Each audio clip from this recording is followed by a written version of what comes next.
I'm pleased to be here. I'm going to talk this evening about my. It is just a small aspect of my thesis. My thesis is related about the circulation and the multi-scale governance of circulation in West Africa. But here I'm going to talk about the European policies and the reconfiguration of border in West Africa.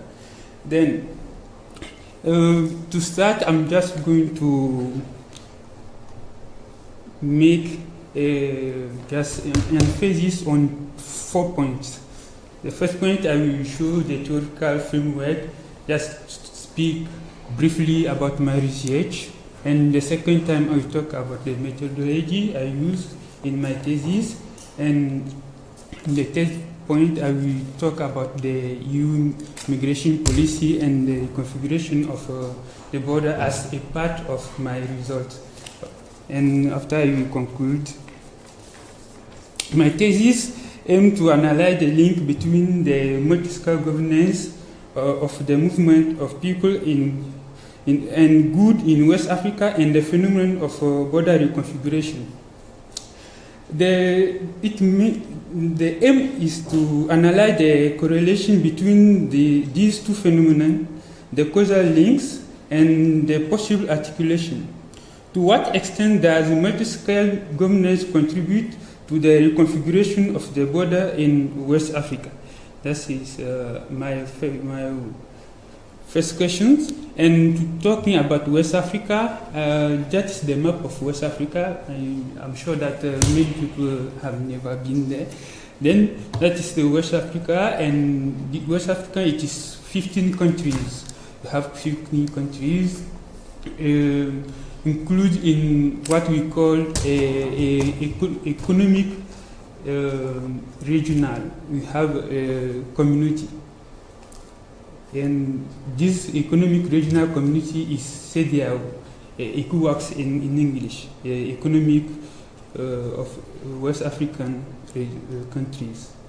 Then, our hypothesis is that the diversity of actors with divergent logics and interests in the governance of circulation in West Africa leads to a fragmentation of circulation spaces that vary in shape and size. This leads to the embedding of movement in a network of borders which permeability varies according to the individual. We call this individual permeability in a collective normative space circulatory subjectivity. The objective is to analyze the mode and the form of traffic management in West Africa, the discourses that structure them, and the technical and spatial transformation produced to understand the effect on the circulation of people and goods. Thus, we aim to analyze the itineraries, rhythms, and movement of people and goods in these interlocking spaces of circulation. To do so, we have choose a methodology, and our methodology is based on observation. We used to observe that people who move at the border space, the border places, and here I'm just going to show you the border where I've been. I've been in 9 places, 7 places, please. We have here Sinkasse, we have Lomé, we have Kodobia-Kope, all these borders in 2 countries, but the third country, Niger, who is here, will be associated in our work. Then, to come back to our methodologies, we use 2 approaches. The first approach is the approach called top-down. This approach highlights the decision and the vision of institutional and political actors at the origin of the promotion and planning agenda, as well as the normative ones. And The second approach is the bottom-up approach, which considers the dynamic of actors in their daily lives, reflecting the internal drives of society, the strategy, and the contradiction. We have chosen to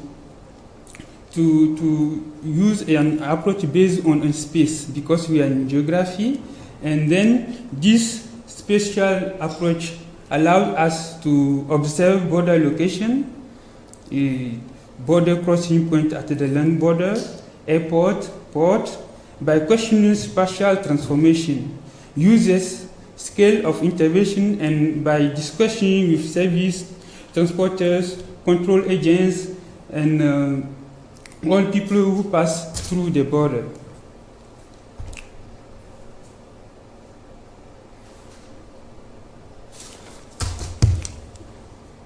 Our second methodological point has been to interview people, to interview the actors, and these actors, we have European Commission representation who live in Togo. We have travelers, we have smugglers, we have we have the sub-regional institutions, we have international institutions also. These actors are all involved in the policies of, are involved in the management of the circulation and the governance of circulation in West Africa. And by using this methodology, we get some partial results that I'm going to talk about here.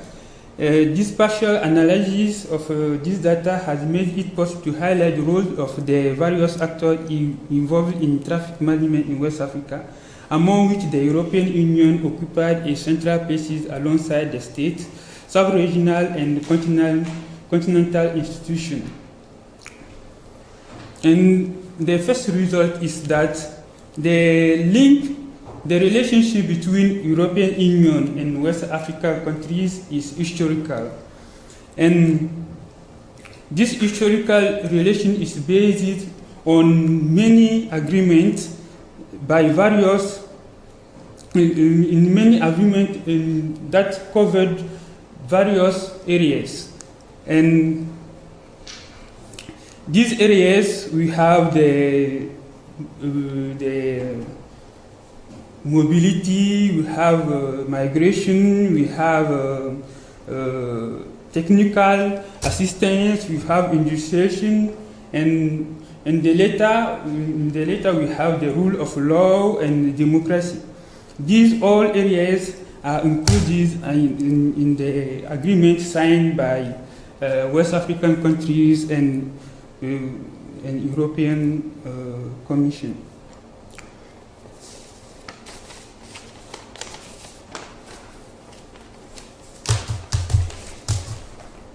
But this relationship between European Union and West African countries has changed in the 19th year, at the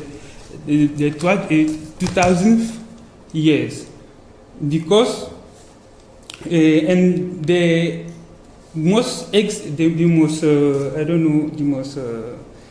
interesting agreement that shows this change is the Cotonou Agreement.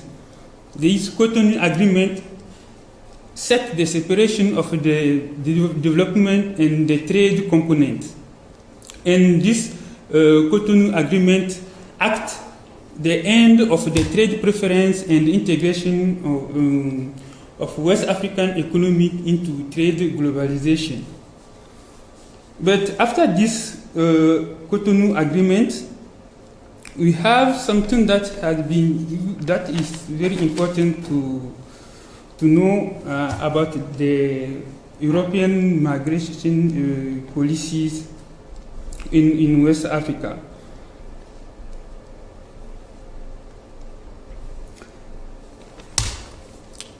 We have, after the Cotonou Agreement, the emerging of what we call the global approach to migration. This global approach of migration put the emphasis on security and the border management.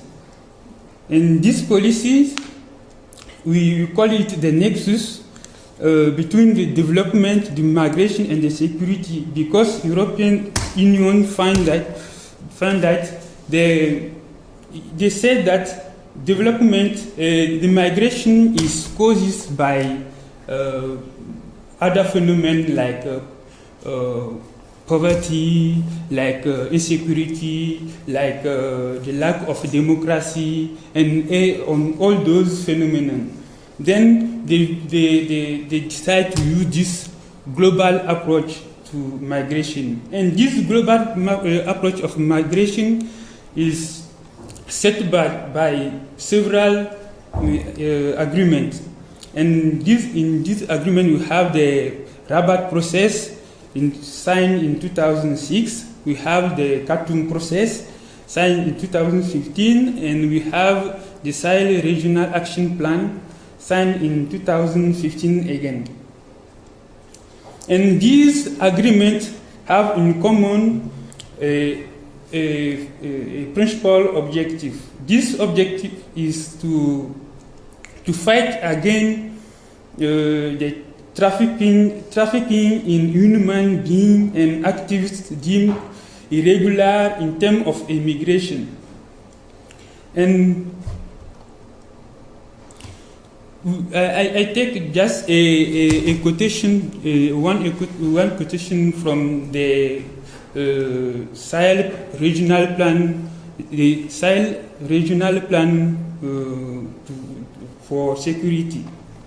And then we can read, if they say that the action plan provided a solid basis for pursuing the objective of the strategy and for reinforcing the U.S. focus around 4 domains highly relevant to the stabilization of the region, namely prevention and countering radicalization, creation of appropriate conditions for youth, migration, mobility, and border management, the fight against illicit trafficking and transnational organized crime. The EU underlined in particular the importance of fostering closer synergy between countries of the region as well as between the Sahel and neighboring countries. We see through this quotation that 3 points are essential for European migration policies. The first is to associate the origin, the transit, and the destination countries in the management of the migration in West Africa. And the second is to help them to manage the border and the mobility and migration policies at the local scale. And the third thing is to help them in security areas. But to do so, this politic of European Union will lead to the reinforcing of the border control.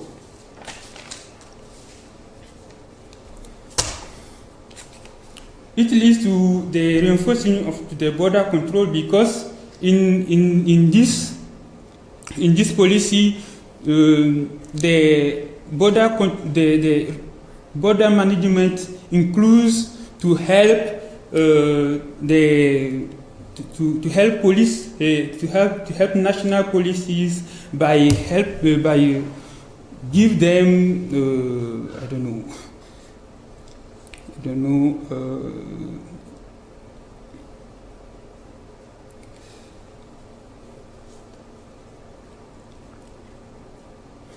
it is to help local policies and national policies by give them by show them how to manage these borders, how to do control, how to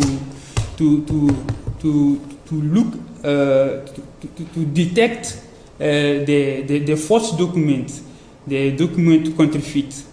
And to do so, there are many agents of European who have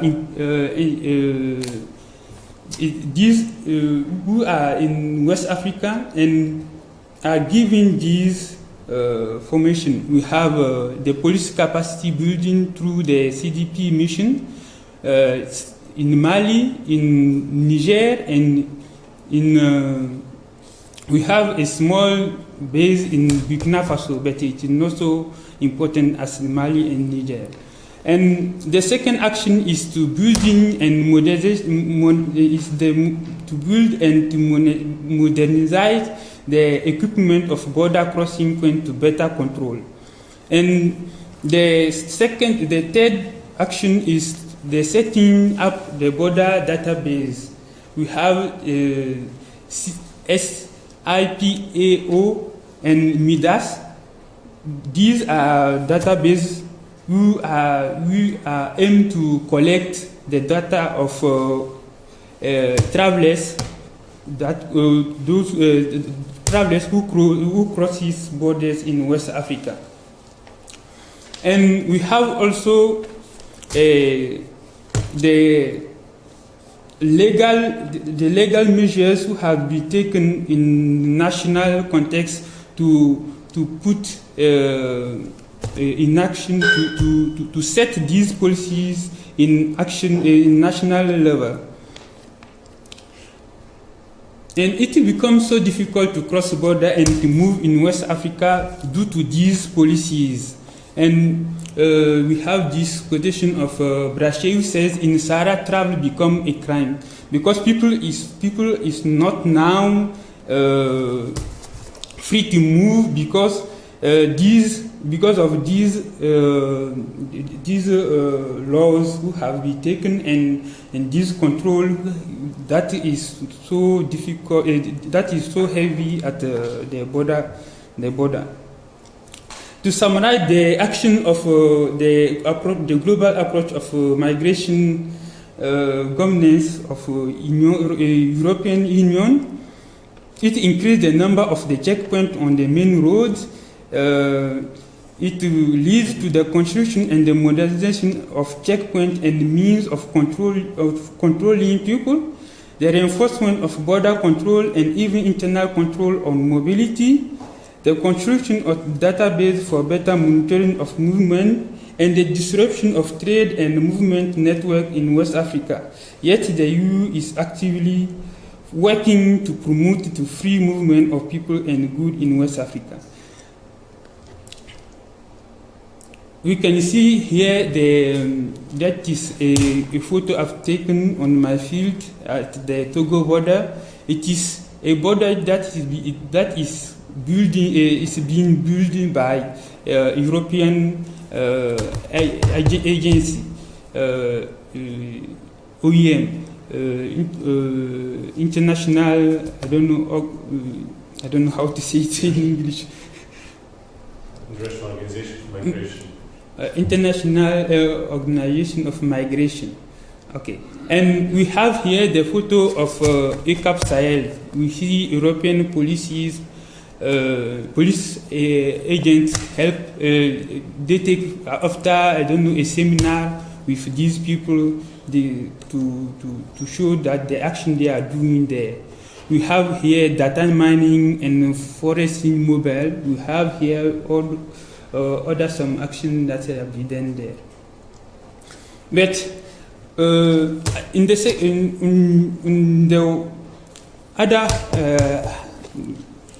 other aspect of the European action in West Africa, European Union is aimed to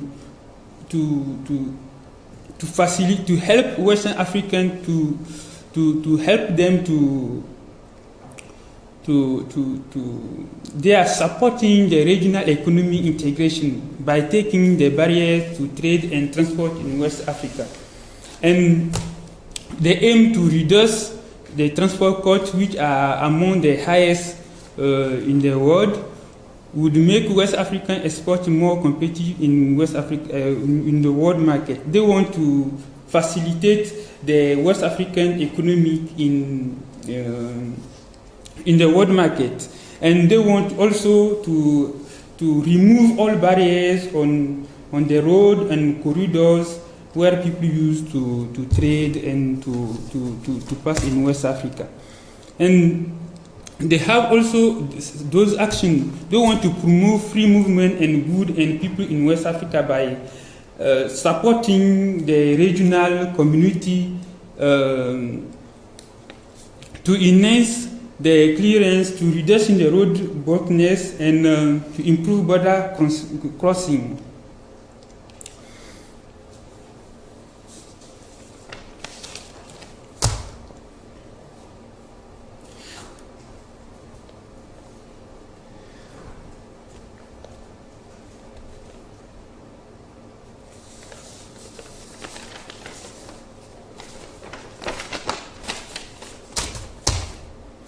In the area of mobility and movement, the European Union supports the two regional economic communities in West Africa. We have ECOWAS and West African Economic Monetary Union through several programs which all aim to make effective the free movement of people and goods in West Africa, which has been in force since May 1979 in ECOWAS. The EU is seen as the model of success in terms of free movement of people and goods. This includes the West Africa Trade Facilitation Program funded by the European Union, and in the USAID. USAID is the American agency that works in the development area in West Africa. The Federal Republic of Germany and the Netherlands, and implementation by the EU, whose work started in 1917 to reduce costs and delay in 6 corridors in West Africa. The financing of the construction of the joint border post, and a set of the joint border post. The joint border post is you can see this photo is that it is a set of infrastructure housing the control service of 2 neighboring countries in order to carry out the control simultaneously or concomitantly, and thus reduce the waiting time at the border. Then they want to reduce time, to reduce control on roads. And in these policies, we have 18 joint border posts in West Africa. We have these in the purple color, those who are not built. We have in yellow those who are built, and we have in this color those who are not built. And as I was talking, they set up an institution called the Observatory on Abdominal Practice in 2005 to lessen delay and gain time, to attack corruption in order to lower costs on transport, to gain time in corridor, and to reduce checkpoints on the corridor. And we have, if we analyze the European Union policies in West Africa in areas of migration, we can remark that they are helping regional community to remove all barriers on trade and exchange in the regional areas, but they don't want people to go out of the region. We have these. You can stay in your region, but you cannot go out. And then in my conclusion, I say this contradictory. I'm sorry. These contradictory policies of European Union has two logic. The first is to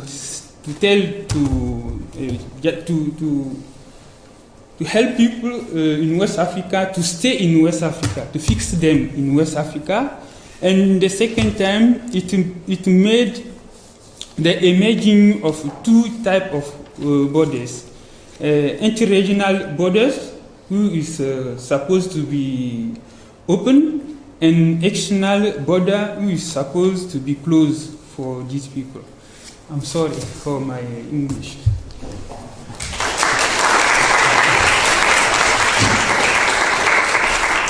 Thank you very much. I have a quick question of you first. Maybe then please consider.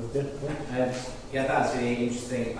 The sign that said security in the Sahel, which was sponsored by the foreign agency, that photo you showed us earlier on, do people believe that story?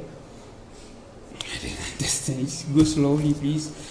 The photo that said security in the Sahel, so if you go back a couple... Yes. Il y avait un panneau avec la sécurité du Sahel. Oui, yes. Il y a des mains, qu'est-ce que c'est? Une figure. Okay, yes. Okay, so that one, do people believe that message? Yes, but even it is, I think it is something that real. It is, they are it works there, because if you take the data they produce, they say that monthly they help capacity building of 115 policy agency in Niger. And if you want to travel to some region in Niger today, like Agadez, if you have, let's suppose that you take your car and you are moving there with 2 or 3 persons in your car, they will check you. And if you don't pay attention, they can attack you. They can attack you because they can consider you like a human trafficking, that you belong to human trafficking network. Because there is a law adopted in Niger in 2015 that says that every people who will intentionally or even try to host migration, people who aim to migrate or to transit via Niger will be, condemned by the law. Then it works, and even you have in some country like Togo and Burkina Faso, I meet police agencies that told me that every month they send some element to Niger to follow this seminar.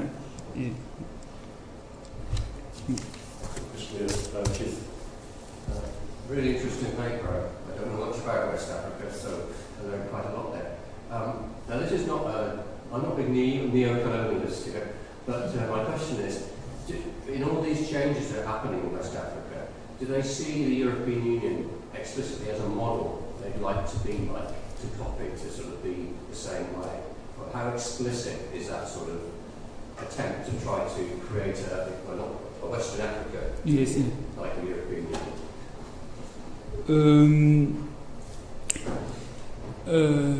I don't know. In West Africa, this way of the European Union to export the model of creating a common region where people people can move freely and no barriers of trade. I think it has two aims. The first is to help West African region because even not to help, but it is like a colonial heritage. And West African are linked to most of European Union countries, like if you think Commonwealth, we can take French colonies. And then the first one is that it is like a moral obligation. If you read the Convention of 1955-7, you can remark that it says that we have, this says in the Treaty of the Rome, that European, at this time it was not European Union, it was European Economic Community, EEC. And in this, they aim to help. It was like the development assistance for these people because they have to help them. They have been long time there. They are these. They are. I don't know how to say it, but they have to help them. And the second thing is that the European Union needs a market. They want to sell their goods. They want to have good roads. They want to have the good equipment for their traders who are in West Africa. If you go to West Africa port here today, I can say most of actors who manage these infrastructures, these equipment are Europeans, and they want to keep this market for their people. And also, they want it have a geopolitical dimension to I don't know. It is to have these countries on their control. And I was talking in my work field with European Union agents in Togo. He told me that because in the war against Ukraine, at the United Nations, Togo did not vote against the Russia. And he told him that we are in Togo, we are helping them, and we want them to. We are disappointed that they didn't vote against the Russia. And I asked him why. He said that we are helping them, and he told me that we are helping them for this reason, because one day we will need them in the United Nations to vote something, and we are disappointed. And it have the geopolitical dimension. And it can have also, there are many things, humanitarian and many dimensions that are included in this exploitation of the model of development. It can be shown also like the European, it's like they are proud that they have something that is above all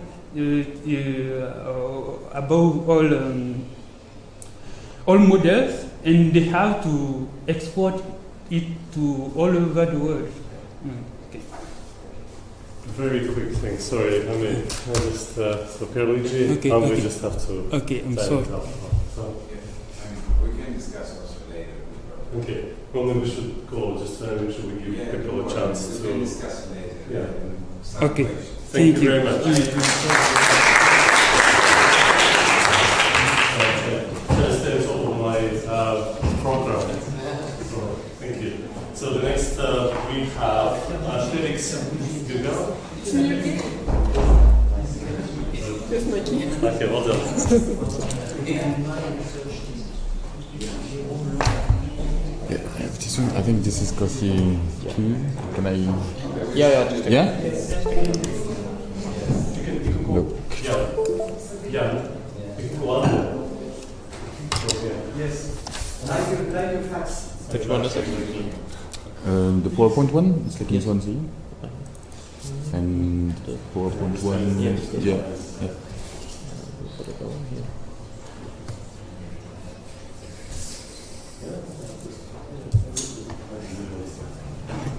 Yeah. This one. Perfect. Yeah. Thank you. So, up to you. Yeah. Felix. Thank you. So thank you to Milan Friends for organizing this conference. And then I'm Félix Gueguen. I'm a second year geography PhD student in Paris. And today I will talk about this. Internally displaced people integrated in the city center of Bogota, methodology and provisional results. So I will briefly introduce my research.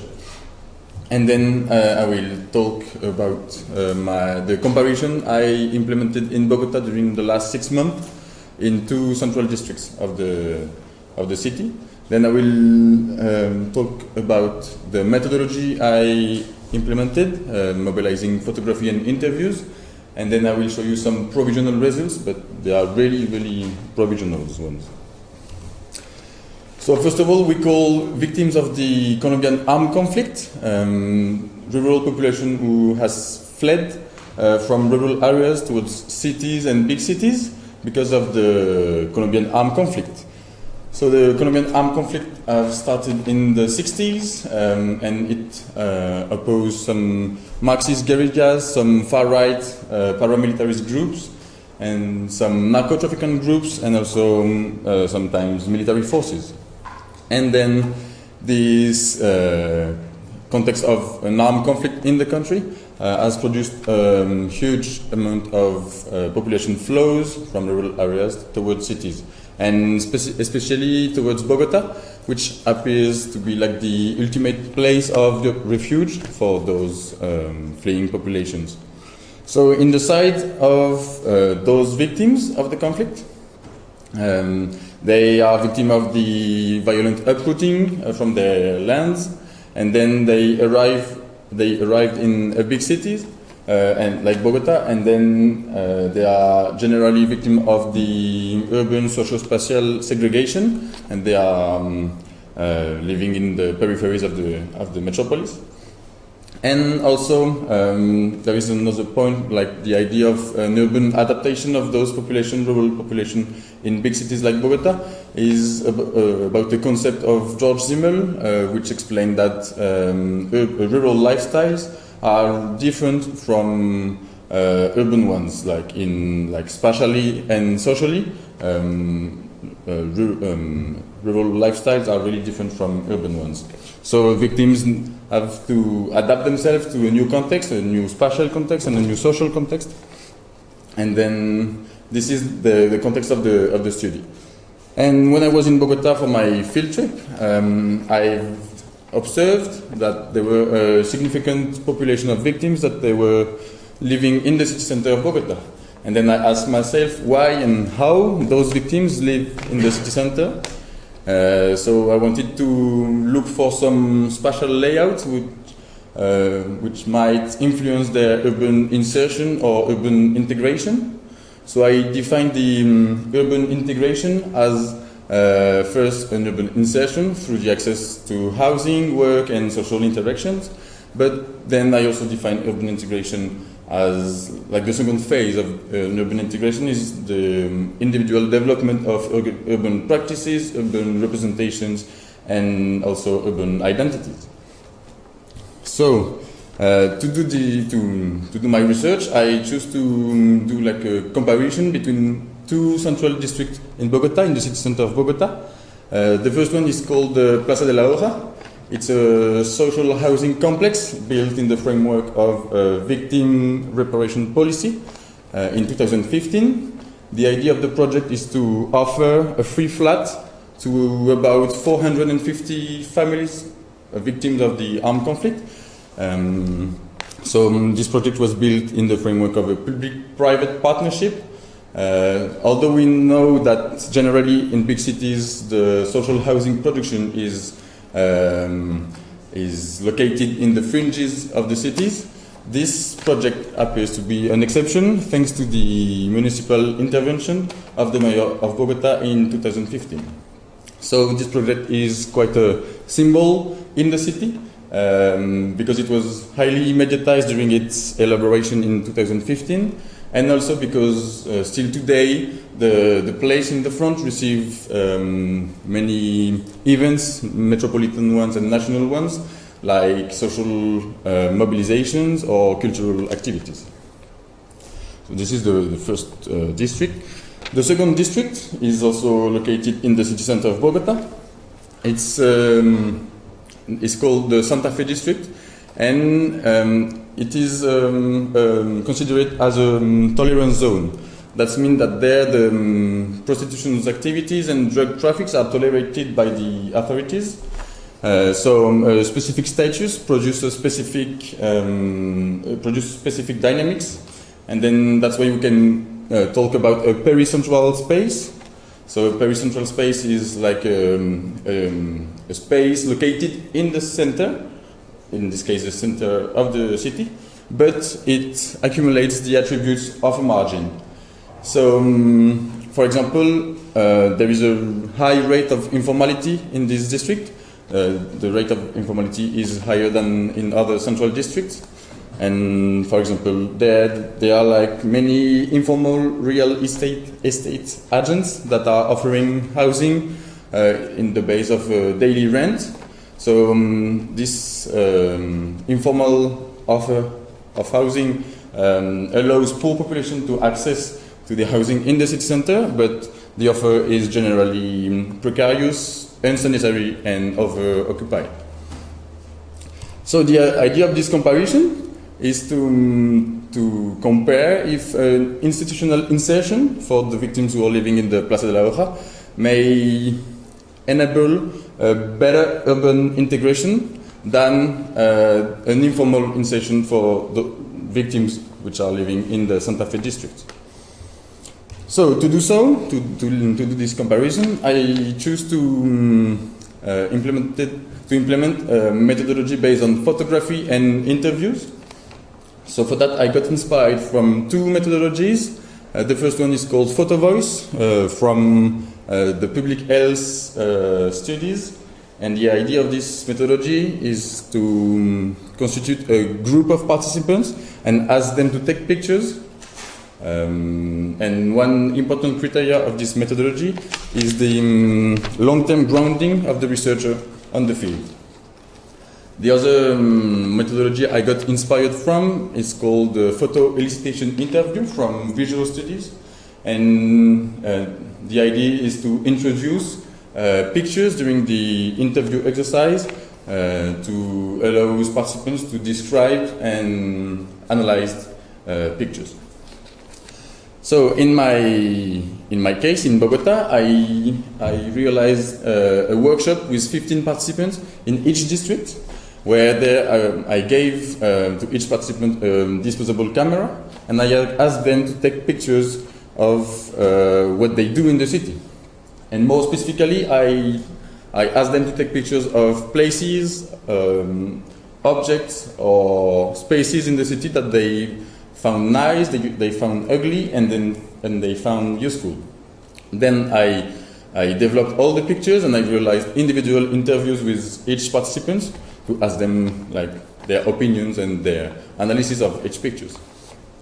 So briefly, this methodology have present some methodological benefits. First, it avoids the risk of an authoritarian relationship between the researcher and the participants by involving participants as co-producer of the research. It also facilitates the interview processes by creating a triangular relationship between the researcher and the participants, where the pictures play the role of a medium. And also this methodology allows the production of a suitable substrate to organize after the research restitution process to restitute the research results to the participants. I talk about these methodological benefits because I work with vulnerable populations. So in the ethic methodology of the research on the field, it's important to take into account those aspects. Also, this methodology brings some theoretical benefits because it allows the production of it allows the understanding of individual urban representations or urban spaces, thanks to the description and the analysis of the pictures by the participants. It also allows the production of specialized and individualized data,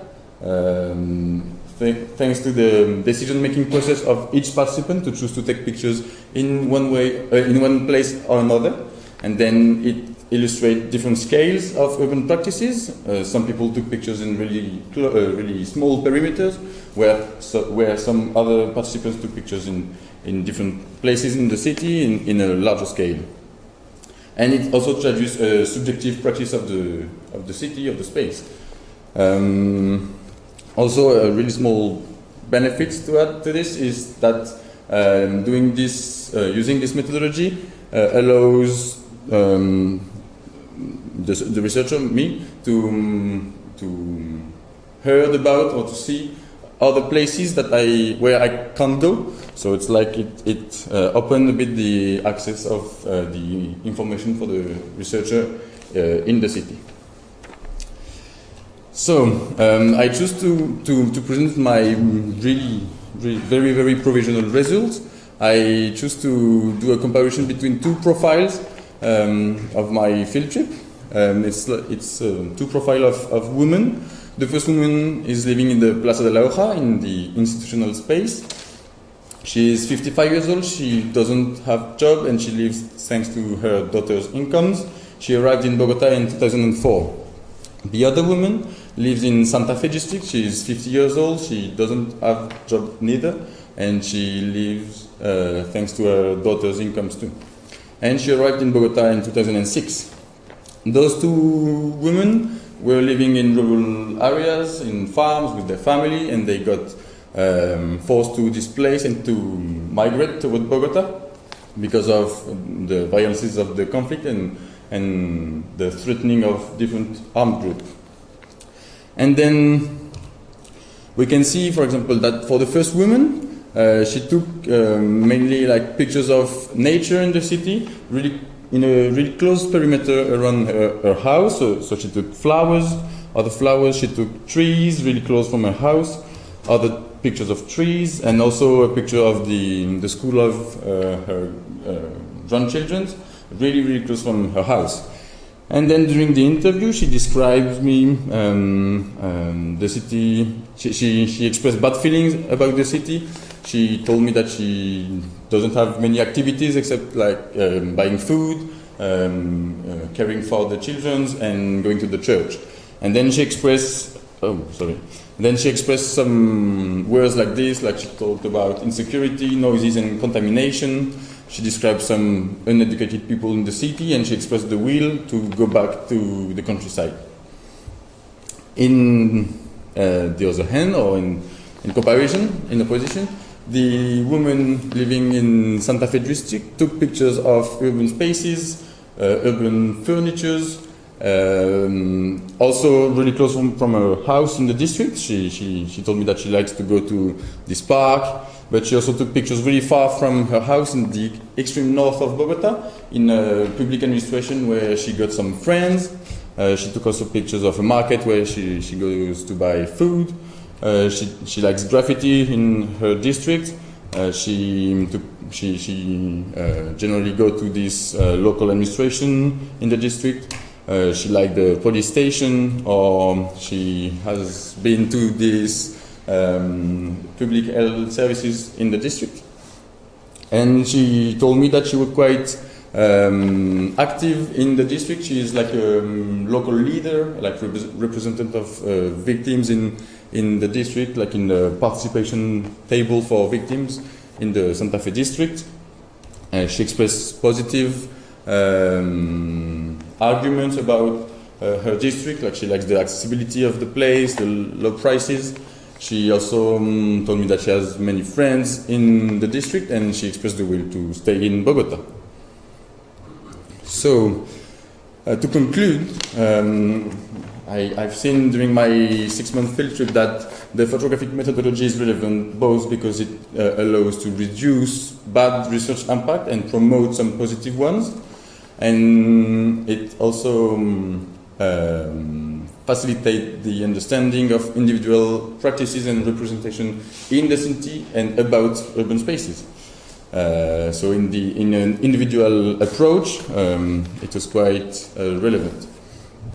So the results are really provisional, but it seems that we could say that an institutional insertion in the city doesn't necessarily produce urban integration for victims who benefit from the project, the institutional one. So it interrogates the efficiency of reparation politics, like the project of the Plaza de la Hoja, and also it might allow us to ask ourselves if the informality in the city center might bring more accessible resources or alternatives for an urban integration for victims of the armed conflict living in Bogota. Then I didn't have the time to speak about the limits of the methodology, but we can discuss about it if you want now. And also, because results are really provisional, I have to go further on the analysis to take into account other factors and interrogate other factors about this urban integration. The age or the trauma degree, also the family situation might play a role on the urban integration of those victims in Bogota. Thank you.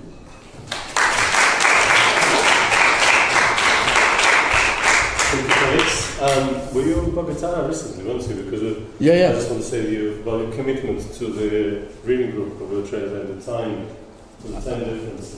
I was only during the last session I was in France, but all the other sessions I was in Bogota. Truly international. Yeah.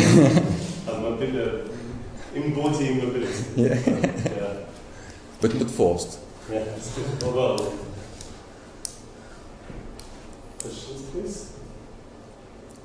Yeah, please. Yes, it's very interesting your way of addressing things, especially the fact that you ask the interviewed person to make some photographs. And I just want to know how this idea came in your mind. Did you see that somewhere else, or where does it come from? Yeah, the thing is that I did 2 field trips in Bogota in similar places during my master, and then I did like traditional qualitative methodologies like observation, interviews, and mental maps. And the conclusion was that it was a bit aggressive for those populations who lived like some traumatic events. And then I think about another methodology to implement there, and then I found that the photographic, like the pictures, like asking people to take pictures, presented like many advantages, benefits. Because like I wanted also to organize, like to implement restitution to the participants, because at the beginning I was just arriving in Bogota, doing interviews, and then going back to with my data and without doing any form of restitution. So the pictures is like a good project to organize a restitution, and the idea is to invite like local institutions, organizations and stuff like this. And do you think that this method is less brutal and straightforward when you communicate with the interviewed person? This is what you because the field trip period was much longer, so I spent like 3 months in the 2 districts working with the community, and then I started my research. So I identified some participants, but it was like after 3 months. And during my master, it was like 2 months of field trip research, so it was much more quick. and yeah, the idea it was to ask them to take pictures, and at the end, when I developed pictures, I kept the digital version, but I gave to them the paper version to bring them also like direct material benefits, and then with the restitution, the idea is to bring them another form of benefits, but I need to organize it in agreement with them. Like I will go back to Bogota in October, and I will ask them, like, we're gonna meet and think together on how we can organize a pictures exhibition, for example. Okay. Yes, thanks. Very interesting. We will talk tomorrow more because our panel, I think, is on the creative methodologies, and we use like also the photo voice and the elicitation in another project on migrants and shrinking areas. And we used also like the mapping. So did you use also like inviting them to map the place? So where places you like most, places you scare, or how do you feel in these places? And also if you used also, I mean, very good this idea that you also give the pictures to them, because it's a way to establish a relationship and to go beyond the extractive attitude that we as researchers have towards people. Mm-hmm. So it's nice because you work with people and not only on people. But did you think also to use this kind of materials or to create something, some event, for example, with them, like an exhibit or a tour in the city with them, something like that? So this idea of creating an event, I will do it after like analyzing the data, because when I will go back, when I will return to Bogota, I will have like some results, and the idea is to exhibit the pictures and also trying to exhibit some results, to do like a sort of advocacy. That is one of the benefits from the photo voice methodology. And so, but I didn't do this kind of event, but this is the idea. And about the mapping, the thing is that the socio-economic context in Bogota, it's quite complicated to involve people for long-term processes or for like repeated meeting moments. So I like this idea of like asking them collectively to take pictures was like a good moment to meet them and stuff. But then it was easier to organize myself individually, and I didn't want it to alleviate them with like some really theoretical stuff. I didn't feel that comfortable for like mapping stuff. I tried to do like mental maps with them, but like my question was not well formulated, and they were quite like afraid of the paper and the paper and the pen. So I just like stopped doing that, and only like talking with them. And during the interview, we talk about that. Like, do you feel safe? Do you like this place? Why do you like this place? Or why do you don't like this place? There is like many other sort of pictures, like places they don't like in the city, like holes in the roads, or trash on the streets, or many people took also many pictures of homeless people as advocacy work also. So there is like many stuff like this, but I didn't do mapping with them. Thank you. Yes, thank you. That was really, really great. And I've got so many questions. I won't do all of them, so I'll test on you with some later. But sort of two, maybe, because it sort of relates to Richard's idea for mapping, because that sort of, I wrote that as a note as well, and I was thinking maybe just that's more of a comment, but maybe with the pictures of where they took sort of pictures of what they considered nice, ugly, or useful in the city, it's even something potentially to yourself to put on a map and see how that plays out on the city sort of thing? Yeah. It's the idea. I wanted to, like, I just came back from Bogota, so I didn't have the time to do it for this presentation, but the idea is to do like individual maps, of, like with each photo located in the city, to see like different scales of perimeters of the activity, and then to assemble some maps to show some dynamics and then to try to see if, I don't know, the people who took pictures in really small perimeters, are they sharing the same trauma degree, the same family situation, or is it because of the geographical location in the city? Yeah. This is the idea, but it's huge work that I didn't. No, it's a great project. And just as a sort of follow-up on that, because I really found that it just sounded nice, almost like a old movie I like, but it's sort of like you ask them to take pictures of nice, ugly, and useful, and I like that as a sort of starting point, but was there a specific logic why you came up with those three themes, so to speak? Because obviously you gave them the camera and said, like, what do you consider this and this? So how did you came up with nice, ugly, useful? It's like,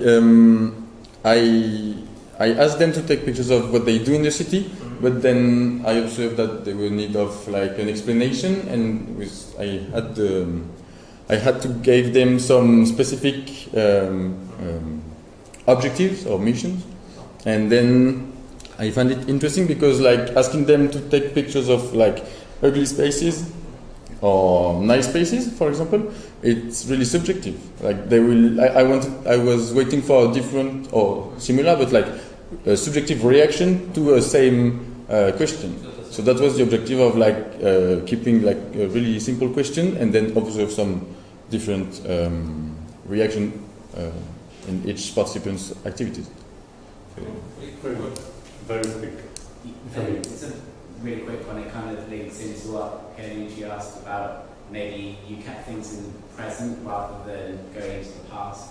And what would have happened if people had sort of raised traumatic stories?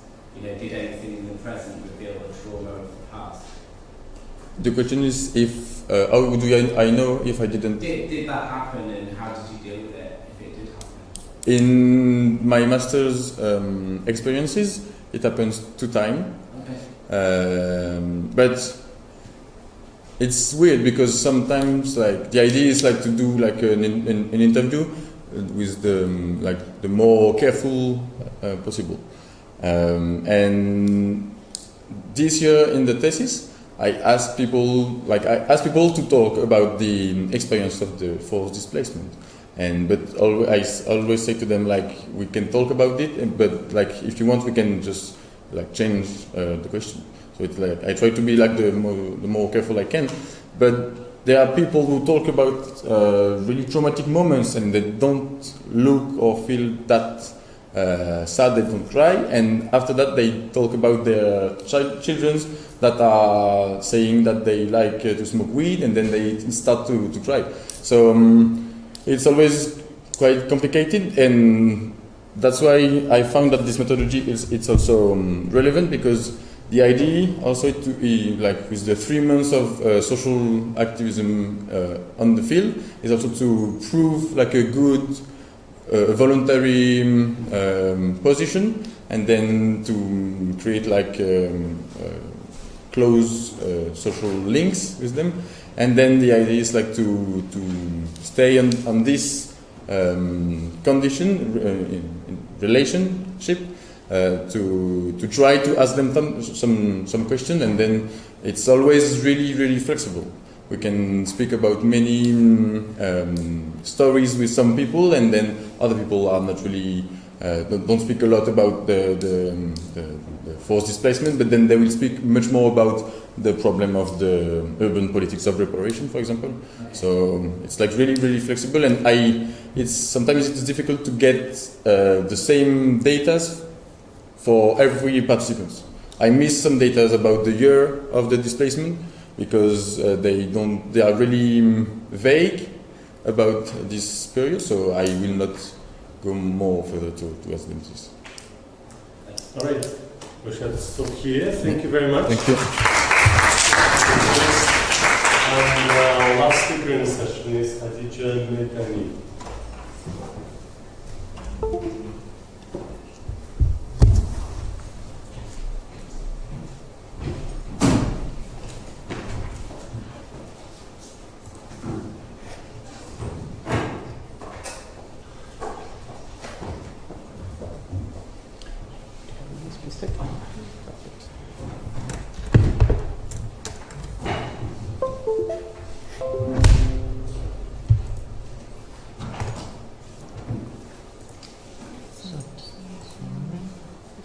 This one?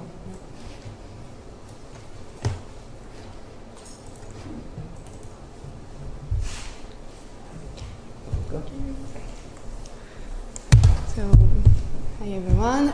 Thank you, Mila and friends, for the invitation and all organization and stuff. So I'm Khadija Medani. I'm a PhD student in 4th year in geography, and I'm supervised by Jérôme Lombard and Alice Franck. And my thesis is on the links between student migrations and Islamic networks, and more specifically, I work on. I study the case of foreign African students registered in Islamic universities in Khartoum, which is the capital of Sudan. So it's a work that falls within both fields of the migration studies and religion studies, so at the cross of the two fields. So first, I'll start with a little presentation on Sudan and the migration history of Sudan. So Sudan is an East African country, also attached to the Arab world sometimes. And that's why Armel Chopin called it a geographical and cultural interface. So cultural, as a country shared, is shared between the Arab and African identity.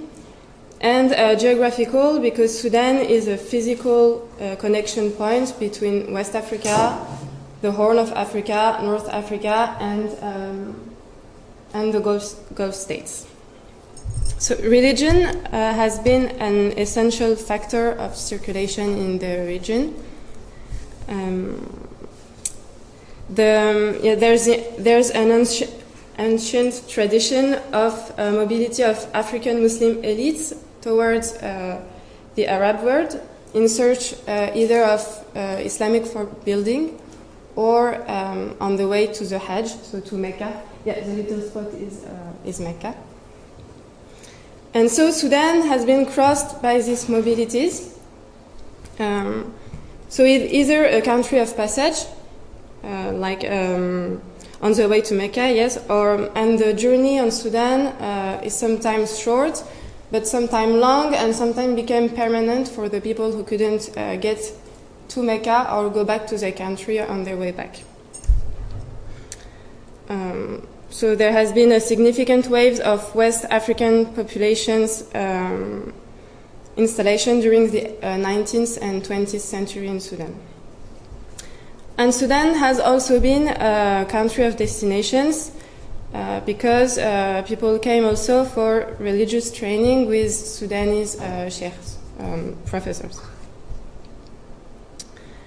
So these old networks are reactivated today and partly institutionalized. And the actual students' migration reflects the Sudan's long-standing connections at the regional level. So since the 70s, there has been Somali, Chadian, Nigerian students who have come to study in Sudan in public universities first. And then nowadays there is a new trend of private universities, institutes, that attracts Sudan's students, foreign students. So my choice is to focus the study on one specific institution, which is the International University of Africa. I choose this one because she's almost exclusively dedicated to foreign students. And she offers course in Islamic science and modern science. So what is called modern science is all science which is not specifically related to religion. So the university was inaugurated in 1991, and since then it has continued to grow, and the number of students has increased every year until the 2019 revolution. I'll come back to that later. And today the university is composed of 26 different educational units, and in the last year, for which I have numbers, so it's 2019-2020, the university hosted over 16,000 students from 84 different countries, and the majority of them from sub-Saharan Africa. So what I try to show today is how the Sudanese government, now deposed, but the former Sudanese government, relied on this student migration to someone restore his image. Very briefly, Sudan was under embargo since 1997 for supporting terrorism, and Omar al-Bashir was the International Criminal Court issued an arrest against al-Bashir for crimes against humanity, war, and genocide. So this university is a kind of, the student migration in general, a kind of legitimization through the fact that the country welcomes and offers higher education in a country, in a continent, which is very insufficient. So it's a kind of cultural diplomacy, soft power. And this is at two levels. The first one is the one of the Islamic globalization, so in relation with all Muslim countries at the international scale. Yes, because I focused on the case of sub-Saharan students, but there is also a lot of students from Asia that comes to Sudan. So, yeah. And it's also at a regional level, so with the neighboring countries in Africa. Okay. So, yes. So that's what will follow the presentation, these two levels. So first one, the university, the African University as an institution dedicated to Dawah in sub-Saharan Africa. So Dawah is the Arabic word for, translated by Islamic call. Islamic call, it's in general the spreading of Islam. So I'll start with a short presentation and history of what is now the International University of Africa. It was first a secondary center, the African Islamic Center, which opened in 1966 on the initiative of Sudanese ulemas. I'm sorry. Yes, and the objective was to offer training to young Muslims from neighboring countries. And it was meant as an alternative to the Western training model inherited from colonization. The center was closed in 1969 when the General Jafar al-Nimeri came to power. He was at the beginning close to the communists, so there was like a policy against the Islamists in the country, so he closed this center. But gradually, Nimeri moves away from communism and gets closer to the Islamists, which leads to Islamic laws in 1977. And so the project of the center was resumpted. Also, because Nimeri gets the financial benefit of having a Dawah institution in the country. So the project get back, but the center reopened, but this time as a regional cooperation with 6 Arab states that funded the project, and Sudan just gave a plot in the south of the city. So at that time, in 1977, they signed a headquarters agreement with Sudan, which was just a host country, and it specified that the university cannot host more than 30 Sudanese students. So, yes, at least 70% of the students should be foreigners. Yes, and the last evolution was in 1991, 2 years after Omar al-Bashir took power. the center was included in the national university reform, and it became no more a secondary center but a university.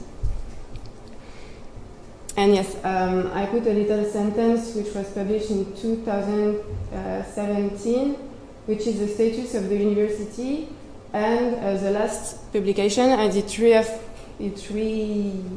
reaffirmed that the university is educational institution with missionary objectives, and that it's independent from the government. So this university is a part of the Arab policy of Arabization and Islamization or re-Islamization in sub-Saharan Africa. This policy is largely based on religious migration to the Arab world and on Islamic training. The idea is that young people from Africa should go to Arab countries for training and then return to their country with this Islamic knowledge, and then help to spread it in their country. So the aim is to train endogenous actors of the Dawah. So there is a lot of training centers, university around the Arab world, and the university is part of this network of university. So there are many of them in Saudi Arabia, Yemen, Morocco, Tunisia, and the most famous one is in Egypt, so it's called Al-Azhar. And the African University has a goal to become the Al-Azhar of sub-Saharan Africa. And yes, in pursuit of these goals, the university reached like its peak in 2019 when it wins the King's Faisal Prize, so it's a Saudian prize for dissemination of Islam. Then I speak a little about the recruiting of foreign students, just to briefly explain how the student migration to Sudan is structured, so how and why they turn to Sudan. And it's largely thanks to a strategy put in place by the institution, which organizes the recruitment of students directly in their country of origin.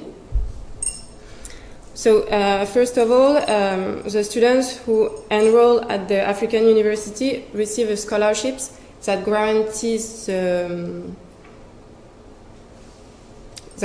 free studies, theoretically, and these grants are distributed directly in the student's country of origin. Yeah.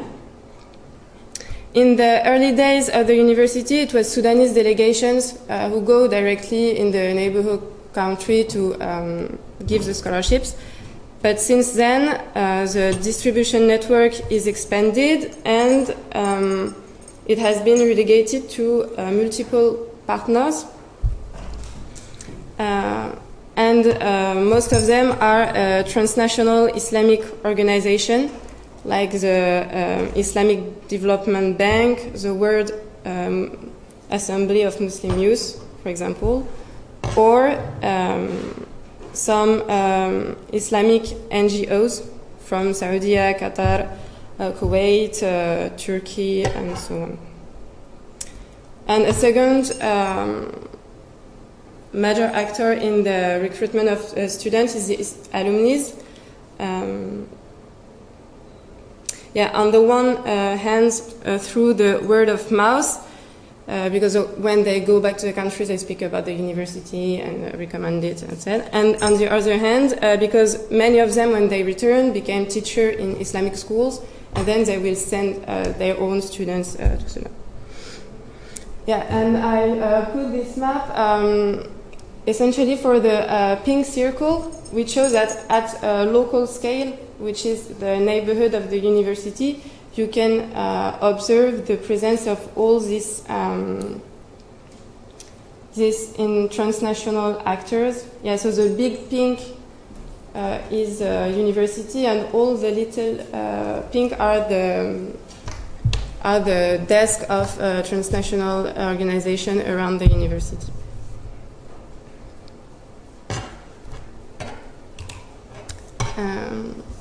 And yes, the last part is the ownership of the project by al-Bashir government. And so the university has been a lever in Sudan's foreign policy and communication. And despite its official independence, the government of al-Bashir is heavily involved in the university. Most of the senior administrators of the university are a member of the regime party or a former minister and so on.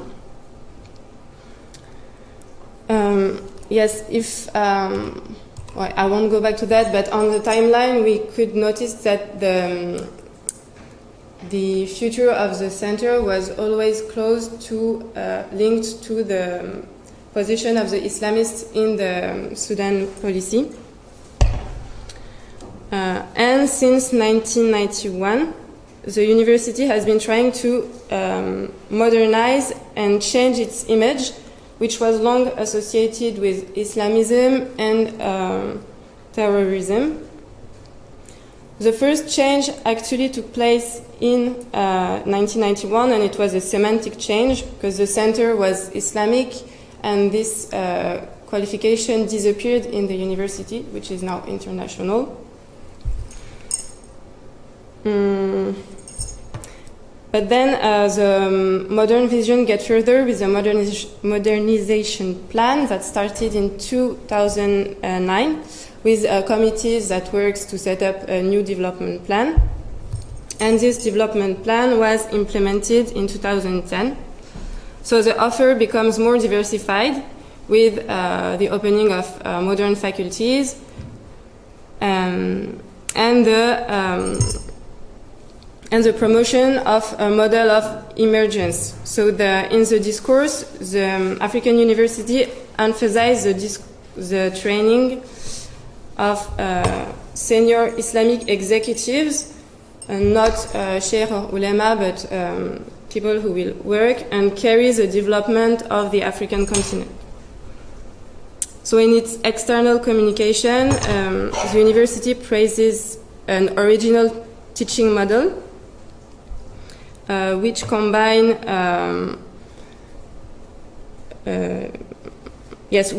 theoretical learning with the acquisition of technical knowledge. So 3 faculties often appears in the university propaganda and are symbolic of it. There is the Faculty of Agriculture. The university has a farm and a little agro-industrial complex in which the students can train. Second faculty is medicine faculty, which has its own hospital. So again, the students can take care of patients in the hospital. And the third one is the media and mass communication faculty with its own TV channel and radio station. So yes, there is the development of a whole external communication, which gives rise to official visits, signature of agreements with heads of states, or a signature of partnerships with institutes and university in neighboring countries. Also, for example, there has been a regional agreement with the UNHCR at the university grants many scholarships for refugees. Yes, of course there are criticism, especially from students, coming from the students, but the university kind of censors them. Okay, yes, to conclude, yes, in conclusion, I wanted to question the future of the university because as it was linked to the government, it has been in problems since the revolution. So there has been first investigation in January 2020 because of corruption. Yes, and the director of the university, Kamel Obeid,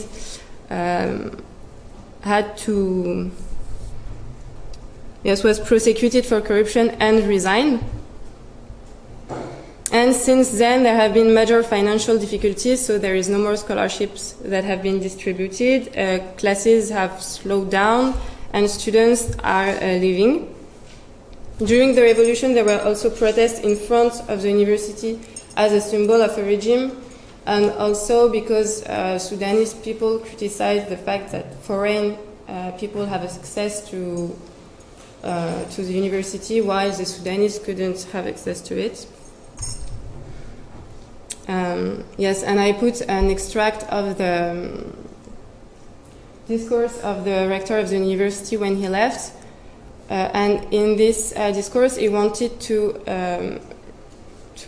remind that the university isn't supposed to be Sudanese and that it's an international institution, like to try to save it from the fall of the regime. So that's it.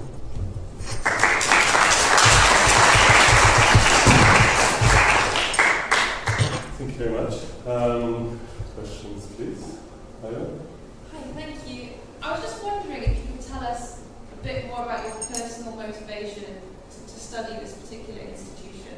Do you have any links to Sudan or to this university, or why did you want to study this particular institution? My first field in Sudan, so in master, was about the Central African refugees in Khartoum. And many of them were actually students. They got scholarships of the university, and also all the support of the support the refugees get came from students from this university. So meeting one person and another, and I get on the subject just like that, but not expected. Thank you.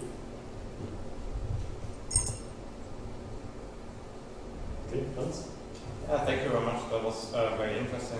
You mentioned early on in the presentation that there's a long history of African Muslim elites kind of moving to our world for training and going back. And I was wondering if that's kind of confined to the area you studied around Sudan, or is that something that sort of happens in West Africa as well, or is that like, do you have these like African Muslim elites in different parts of Africa, or is it like concentrated in a certain region? I didn't get the end. So you mentioned early in your presentation that there is a history of African Muslim elites going to these institutions and kind of coming back. And I was wondering if those Muslim elites only exist in Sudan or also in other different parts of Africa and West Africa. No, it's mostly Muslim elites from all West Africa. That moves to the Arab world, and Sudan is on their way.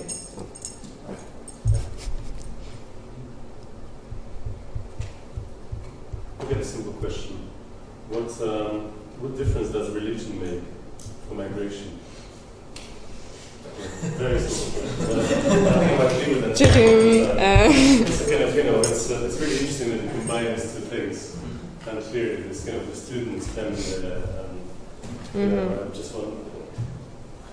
was looking at the Christianity and the way in which religion makes the journey, kind of connects the journey, makes the journey different, because people have a sense of pilgrimage, going to different places, so the journey doesn't become just a simple displacement. There was also a sense of being with God, which was kind of presents different challenges. So it's not expected to be simple, and it's kind of challenging in itself. It's always testing in one way or another. And I haven't done research on Islamic migration, but I wonder whether there was a sort of expectation from these international students going to university, which were linked to the sense of religious journey, as well as educational or migration journey, which would kind of be very similar. Yes. Part of them. In Islam, there is a quote of the Prophet that is quite known, which is you have to migrate to get knowledge. So it's like an Islamic principle to get knowledge. Okay. Knowledge. Okay. Something like go until China to get knowledge. Something like that. So it's yes, a kind of Islamic tradition, and some students are motivated by religion to go to Sudan. Like it's not exactly a pilgrimage, but it's in the same way of mindset. And some other not, but the everyday life in Sudan is quite, let's say, complicated, especially for the students. So when they are in Sudan and they want to leave, they're like, okay, we're here to suffer, but it's suffer for good and for religion. So yes, it's kind of similar. Yeah, sorry, I shouldn't bring this question in. No. It's just crazy. So I think we're going to stop here.